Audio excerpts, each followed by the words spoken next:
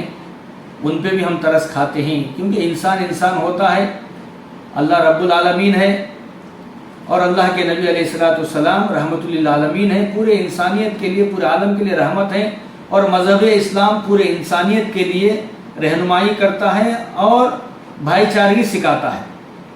اور حال ہی میں مسلمان بھائیوں نے اس کا نمونہ پیش کر دیا کہ تروپتی کے اندر، ہندوپور کے اندر، حیدرآباد میں، مہاراشٹر اور گجرات کے اندر، پورے ملک کے اندر، بلکہ سعودی سے بھی جو ہے آکسیجن ہم کو آ گیا، لیکن ملک کے اندر جن ماں باپ، جن جو ہے بوڑھے ضعیف ماں باپ کو اپنی اولاد چھونے کے لیے تیار نہیں تھی، غیر مسلمانوں کے، ہندو بھائیوں کے، ان کو بیٹے بن کر ان کے مذہب کے طور طریقے پر مسلمانوں نے ان کو جلایا، دفن کیا۔ وہ مسئلہ الگ ہے کہ جلانا شریعت اسلام کے اندر منع ہے، پھر بھی جو ہے انجانے میں وہ لوگ تو بیچارے ان کی مدد کرے، تعاون کرے، لیکن اصل بات یہ ہے کہ اس کے باوجود بھی وہ لوگ شکار کرنے کی کوشش کریں گے، لیکن ہم کو ڈرنے کی ضرورت نہیں ہے۔ اب کوئی ہم پہ انگلی اٹھانے کی اور ہم کو تانا دینے کی اور ہم کو نشانہ بنانے کی ہمت نہیں کرے گا۔ اتنے جوتے ان پہ پڑے، انشاءاللہ آئندہ اور جوتے پڑیں گے، کیونکہ ظالم کسی بھی مذہب کا ہو اللہ سزا دے گا، مظلوم کسی بھی مذہب کا ہو، چاہے ہندو ہو یا مسلمان ہو، جس پہ ظلم ہوتا ہے اللہ اس کی مدد کرے گا۔ اس وقت پورے دنیا کے اندر جو ہے ظالم کون ہے دنیا جانتی ہے، مظلوم کون ہے وہ بھی دنیا جانتی ہے، سب سے زیادہ اللہ جانتے ہیں اللہ کس کی مدد کرتا ہے، کس کو پکڑتا ہے۔ اب ان تمام باتیں تمام حضرات کے سامنے مختلف طریقوں سے آئے ہیں، اور علماء اس کو بعض مرتبہ مصلحتی طور پر بتانے پہ شکتے ہیں کہ حکومت کے خلاف بتانے وہ ڈرتے ہیں، لیکن الحمدللہ ہم نہیں ڈریں گے، اور ہم نہ ڈرنے والوں میں سے ہیں، نہ ہماری قوم ڈرنا سکھاتی ہے، سوائے اللہ کے ہم کسی سے نہیں ڈرتے۔ اب رہا مسئلہ یہ 2 دن باقی ہے عید کے لیے، خیر ہم بھی احتیاط کرنا ضروری ہے، کیونکہ وبا ہے، کرونا وائرس جو ہے اسپریڈ ہوتی ہے، ایک دوسرے سے پھیلتی ہے، لہٰذا ہم کو احتیاط کرنے کی ضرورت ہے۔ میری رائے ہے بحیثیت مسلمانوں کے خادم کے، قوم و ملت کے خادم کے، میری ایک رائے ہے کہ آپ حضرات اور بڑے حضرات اس کے بارے میں غور کریں کہ عیدگاہ کے اندر نماز پڑھنے کی اس مرتبہ بھی میری رائے سے ضرورت نہیں ہے، دوسرے اسٹیٹوں کے اندر جیسا کہ تلنگانہ میں ہے اور دلی دیوبند اور یو پی بہار مہاراشٹر کرناٹک میں بھی اس بات کا مشورہ کریں عیدگاہ کے اندر اجتماعی طور پر عید کی نماز نہیں ہونی چاہیے۔ میں چاہتا ہوں کہ صوبہ آندھرا پردیش میں بھی اس طرح انشاءاللہ عید کی نماز عیدگاہوں میں نہیں بلکہ اپنے اپنے مسجدوں میں بیک وقت پورے محلے کے مصلی اور مسلمان بھائی بچے بڑے عید کو آنے کے بجائے 2 یا 3 حصوں میں تقسیم کر لیا جائے۔ اشراق کی نماز کے فوراً بعد ایک جماعت بنا لیں، اس کے آدھے گھنٹے کے بعد پھر وضو اور خطبے کے لیے ایک جماعت بنا لیں، اس کے آدھے گھنٹے کے بعد ایک جماعت بنا لیں۔ محلے کے اندر جو مسجد کو کچاکچ بھرنے والا مجمع 3 حصوں میں تقسیم ہو جائے گا تو سوشل ڈسٹینس مینٹین کرنے کا موقع ملے گا، جس سے لوگ ہم پر تانا اٹھائیں گے نے کی سوچ بھی نہیں سکتے۔ پھر بھی ہم جو ہے احتیاط کرنا یہ ہماری ذمہ داری ہے، بحیثیت کے شہری کے، اس ملک کے باشندے ہونے کی حیثیت سے، ایک مسلمان اور ذمہ دار ہونے کی حیثیت سے قوم کی دینی اور دنیاوی اور ان تمام چیزوں کی حفاظت کرنا ہمارے ذمہ ہے، اور دوسروں کی بھلائی کرنا یہ ہمارے لیے حکم ہے۔ برے کاموں سے روکنا اور بھلے کاموں کی دعوت دینا، بھلائی کے اندر جو ہے عبادت کے طرف ہو یا لوگوں کو برے کاموں سے روک کر خیر کے کاموں کی طرف بلانے کے تعلق سے بھی وہ ہماری ذمہ داری ہے۔ لہٰذا میری رائے ہے کہ عیدگاہ کے اندر نماز پڑھنے نہ جانا چاہیے، بلکہ اپنے اپنے مسجدوں کے اندر 3 2 جماعتیں بنا کر نماز پڑھ لیں، اور زیادہ سے زیادہ اس بات کی کوشش کریں کہ چھوٹے سے چھوٹے بچوں کو اور مطلب چھوٹی چھوٹی بچیوں کو مسجدوں میں لانے کی فضا نہ بنائے، وہ اپنے گھروں میں رہے۔ عید کی نماز کے اندر لمبا چوڑا بیان بھی نہ ہو، صرف خطبہ پڑھ لیں، 2-4 باتیں خالی نصیحت کی کر دیں، وہ بھی کس چیز کے لیے کہ کس طرح جو ہے رہنا ہے۔ اس دن وہاں پر مسافے اور معانقہ کرنے کا، گلے ملنے اور ہاتھ ملانے کا ماحول قائم نہ کریں۔ نماز پڑھیں، دعا کریں، پوری امت کے لیے دعا کریں، پوری انسانیت کے لیے دعا کریں، ان یتیموں کے لیے دعا کریں جن کے ماں باپ دنیا سے اس بیماری وبا کی وجہ سے چلے گئے، ان معصوم بچوں کے لیے دعا کریں، اور ان جو ہے بوڑھے ضعیف ماں باپ کے لیے دعا کریں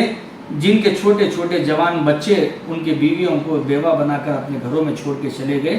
اور چاہے وہ ہندو ہو یا مسلمان ہو، سب کے لیے ہم لوگ جو ہے عافیت کی دعا کرنی چاہیے، پوری انسانیت کی جو بھلائی کے لیے دعا کرنی چاہیے، اور خوشیاں عید کے منانے میں تھوڑا احتیاط کرنی چاہیے، اس لیے کہ اس وقت ماحول جو ہے بڑا گمبھیر ماحول ہے، بڑا خطرناک ماحول ہے۔ ہر محلے میں کسی نہ کسی گھر کے اندر ایک آدھ کا جو ہے اس کرونا کی بیماری یا دوسرے بیماریوں کی وجہ سے موت ہو چکی ہے، وہ گھر روتے ہوئے ماتم کرتے ہوں گے اگر ہم ان کے سامنے خوشیاں مناتے، شیر خورما کھاتے، گوشت کھاتے، اور جو ان کے سامنے ناچتے پوچھتے رہیں گے تو ان کے دل کو اذیت پہنچے گی، تکلیف پہنچے۔ بہت سارے واقعات بھی ہم نے سنا ہے کہ صحابہ کی زندگی کا،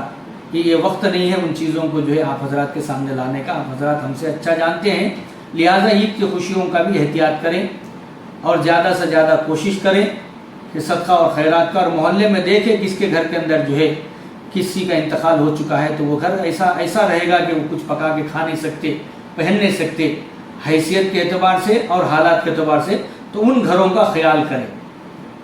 ان گھروں کا خیال کریں۔ اسی کے لیے شریعت کے اندر جو ہے صدقہ، زکوٰۃ و فطرہ یہ تمام چیزیں رکھے ہیں، تاکہ اپنے پڑوس میں، اپنے رشتہ داروں میں، اپنے بھائی بہنوں میں، اپنے جو ہے عزیز و اقرب جو ہے قریب لوگوں میں جو مجبور ہیں، پریشان ہیں، ان کا خیال کر سکے۔ فطرے کے تعلق سے بھی میں جو ہے آج یہ جو 2 باتیں کہنا چاہتا ہوں کہ اکثر علماء کرام اور اکثر مسجدوں کے اندر فطرے کا جب تذکرہ آتا ہے، وہ یہ کہتے ہیں کہ 1.25 کلو گیہوں کے بقدر جو ہے ہر مسلمان کو فطرہ دینا چاہیے، صدقہ فطرہ دینا چاہیے۔ بے شک صحیح ہے، لیکن احادیث کے کتابوں کے اندر ہم نے علماء سے سنا ہے کہ فطرے کا جو ہے 4 درجے ہیں، صدقہ فطرے کا جو ہے 4 درجے ہیں۔ سب سے پہلا درجہ ہے، سب سے جو ہے کمزور درجہ ہے گیہوں کا، جو 1.25 کلو گیہوں اس وقت کے اعتبار سے 70 روپے ہے۔ دوسرا درجہ ہے جوں کا، جو 3.5 کلو جوں 350 روپے جس کی آج کے حساب سے قیمت ہے۔ تیسرا کھجور کا، جو 3.5 کلو کھجور ہے، آج کے اعتبار سے مارکیٹ کے اعتبار سے 420 روپے جس کی قیمت ہے۔ اور چوتھا افضل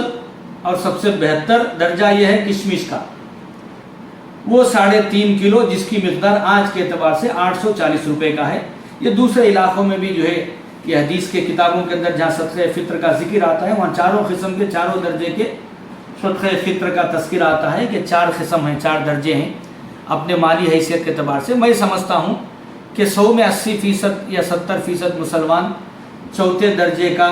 فطرہ دینے کی حیثیت رکھتے ہیں۔ کسی کے گھر میں 4 ہیں، کسی کے گھر میں 5 بچے ہیں، 3 4 5 ہیں، تو اس کے اعتبار سے 840 روپے کوئی بڑی بات نہیں ہے ایک کے لیے، یا تیسرا درجہ 420 روپے، یا دوسرا درجہ 350 روپے۔ 70 روپے پہ متفق نہ ہو جائے، اس میں مطمئن نہ ہو جائے۔ ہم سب جانتے ہیں کہ ہمارا خرچ کیا ہے، ہمارے گھر کا خرچ کیا ہے، ہمارے اسراف خرچ کیا ہے، لیکن اس وقت سخت ضرورت ہے اپنے ہاتھوں کو جو ہے وسیع کرنے کا، اپنے دل کو وسیع کرنے کا، اپنے جیب سے پیسوں کو زیادہ سے زیادہ نکال کر تقسیم کرنے کا، تاکہ اس وقت سب سے زیادہ ضرورت ہے۔ اور رمضان کے بعد بھی میں آپ حضرات سے درخواست کرتا ہوں، اپیل کرتا ہوں کہ ہر مسلمان اپنے اپنے مسجد کے کمیٹی کے ذریعے سے یا اپنے مسجد وار جماعت کے ساتھیوں کے ذریعے سے شہر کے مسلمانوں کو ترغیب دے کر آکسیجن کے سلنڈروں کو اکٹھا کرے، جس طرح ہمارے اطراف ہمارے علاقے میں ہندوپور میں ہوتا ہے، وہ غریبوں میں آکسیجن دینے کی فضا بنائے اور ایمبولینس رکھیں۔ اور چھوٹے چھوٹے ابھی میں تحقیق کیا کہ سیلف ریجنریٹ آکسیجن جو ایکوپمنٹ ہے وہ کوریا کا آتا ہے 70,000 روپے جس کی قیمت ہے۔ چھوٹے چھوٹے خریدے جو مسلمان یا غریب ہندو جو بھی ہو دوا خانے کو جا کر آکسیجن لگا نہیں سکتے، وینٹیلیٹر پہ جا کے وہ اس چیز کو، گورنمنٹ ہاسپٹل میں اتنی سہولت نہیں ہے، پرائیویٹ دواخانوں کے اندر اتنی ان کے پاس سہولت نہیں ہوگی، ان کو جو ہے تعاون کرے، ان کی مدد کرے، دعائیں لے۔ یہ وقت ہے مذہب اسلام کو لوگوں کے سامنے سمجھانے کا۔ ہمارے بیانوں سے، ہمارے تقریروں سے، ہمارے تدبیروں سے اور ہمارے نعرے لگانے سے ان کو اسلام سمجھ میں نہیں آتا۔ ہمارے حدیث اور کتاب و قرآنوں کو پڑھ کے سنانے سے وہ اسلام کو نہیں سمجھ سکتے، بلکہ عملی پیجامہ، عملی جامہ، اور ہم جو ہے عمل کے ذریعے سے ان کو ہم بتا سکتے ہیں کہ یہ اسلام ہے، یہ اللہ کے نبی علیہ الصلوۃ والسلام نے ہم کو اخلاق سکھایا، بھوکے رہ کر دوسروں کو کھانا سکھایا، اور ہم اپنے بدن پہ ایک چادر اوڑھ کر دوسرے کو جو ہے پورے اڑانا سکھایا، پہنانا سکھایا۔ اور جان جانے کا وقت ہے لیکن ہم خود پیاسے رہ کر اپنے پڑوسی کو پانی پلانا سکھایا۔ یہ مذہب اسلام جو ہے اخلاق کے ذریعے سے، ہم عمل کے ذریعے سے اگر بتائیں گے تو بڑی بات نہیں ہے کہ جو لوگ ہم سے نفرت کرتے ہیں، جو لوگ ہم سے کراہت کرتے ہیں، دور جاتے ہیں، وہ ہم سے بھاگ کر گلے لگائیں گے اور مذہب اسلام کو اپنانے کا ایک ذریعہ بنے گا، جس کے ہم ذریعہ بنیں گے۔ ہم غیروں کو اپنے مذہب میں لانے کی دعوت دینے کی ضرورت نہیں ہے۔ ہمارے اخلاق اور ہمارا ایثار، ہمارا اکرام، ہمارا ان کے ساتھ جو ہے رحم کے ساتھ پیش آنا، یہ ان کے لیے دعوت ہوگی، جس کے ذریعے سے اللہ تعالی ہماری بھی دنیا اور آخرت بنائیں گے، اپنے بھائیوں کی بھی دنیا اور آخرت بنائیں گے۔ اس کے لیے میں آپ حضرات سے پھر سے ایک مرتبہ کہتا ہوں کہ سب سے پہلے ہم کو رمضان کے جو ہے ودا ہو رہا ہے، بڑے افسوس کے ساتھ پورے جس طرح رمضان کا حق ادا کرنا تھا ہم تمام اس کا حق پوری طریقے سے ادا نہیں کر سکے، اس کے لیے توبہ استغفار کریں، اور آئندہ رمضان کو اللہ تعالیٰ اس طرح گزارنے سے ہم کو ہماری حفاظت فرمائے، عافیت کے ساتھ، پورے خشوع خضوع کے ساتھ، اطمینان کے ساتھ آئندہ رمضان گزارنے کی اللہ توفیق اور ماحول اور فضا قائم کرے۔ اللہ ہم کو اسی توفیق دے، اور یہ وبا کو پورے طور پر اللہ تعالیٰ اس دنیا سے اٹھا لے، اور مسلمانوں کو اور پوری انسانیت کو عافیت کے ساتھ پھر سے ایک مرتبہ سانس لینے کی اللہ تعالیٰ سہولتیں مہیا کرے۔ اور پھر سے ایک مرتبہ کہتا ہوں کہ عید کی نمازیں اس بات کی کوشش کریں ہم اپنے مسجدوں میں چھوٹی جماعتیں بنا کر، 2-3 جماعتیں بنا کر پڑھ لیں، بیک وقت پڑھ کر پھر وہاں ہجوم کو جمع نہ کریں، دوسرے لوگوں کو انگلی اٹھانے کا موقع نہ دیں۔ ہاں ان کو حق نہیں ہے پھر بھی ہم موقع نہ دیں، اور ہمیں جو ہے صدقہ فطر کا اور زکوٰۃ کا، خیرات کا اس وقت سب سے زیادہ ضرورت ہے۔ اللہ جو مال ہم کو دیا ہے اس میں زیادہ سے زیادہ حصہ غریبوں میں، مسلمانوں میں اور ہندو بھائیوں میں، اور جو محتاج ہے، مجبور ہے، اس کو تحقیق کر کے دینے کی، اور رمضان کے بعد بھی لوگوں کو بھوکوں کو کھلانے کی، اور دوائیوں کی، آکسیجن کی، اور جو لوگ مریض ہیں اور جو لوگ جو ہے اس بیماری کے شکار ہو کے مرتے ہیں، اور ان کے اندر جو ہے ان کو جا کر جو ہے تجویز و تدفین کرنے کے لیے، ان کے مذہب کے طور طریقے پر کرنے کے لیے ان کے رشتہ دار بھی بھاگتے ہیں، ویسے جگہ بھی ہمارے بہت سارے علاقوں میں نوجوان خدمت کر رہے ہیں۔ اللہ ان کی ذریعے سے اللہ تعالیٰ دوسروں کو ہدایت دے اور ان کو صحت دے، ان کی اللہ حفاظت کرے، کیونکہ اس بیماری کے اندر بھائی کا نہیں ہے، باپ بیٹے کا نہیں ہے، لیکن لوگ جو اپنے بھائی جو ہے نوجوان سب کی قربانی دے کر جو ہے ہر کسی کی خدمت کرنے آگے بڑھتے ہیں۔ اگر کسی ایک دو کو بھی اس بیماری کے اندر جو مبتلا وہ ہو جائیں گے تو دوسرے جو ہے اس کام کی طرف نہیں جائیں گے۔ اس لیے اللہ سے سب دعا کرے، ایسے نوجوانوں کی ہمت افزائی کرے، ان کے حق میں دعا کرے، اللہ ان کو صحت دے، عافیت دے، اور اس بیماری سے سب سے پہلے اللہ ان کے گھر والوں کی حفاظت کرے، اور وہ جو خدمت کرتے ہیں وہ خدمت کے ذریعے سے اللہ ان کی آخرت بنائے اور پوری انسانیت کو ہدایت کا ذریعہ بنائے۔ اللہ ہم تمام کو جو ہے اس باتوں پہ عمل کی توفیق عطا فرمائے۔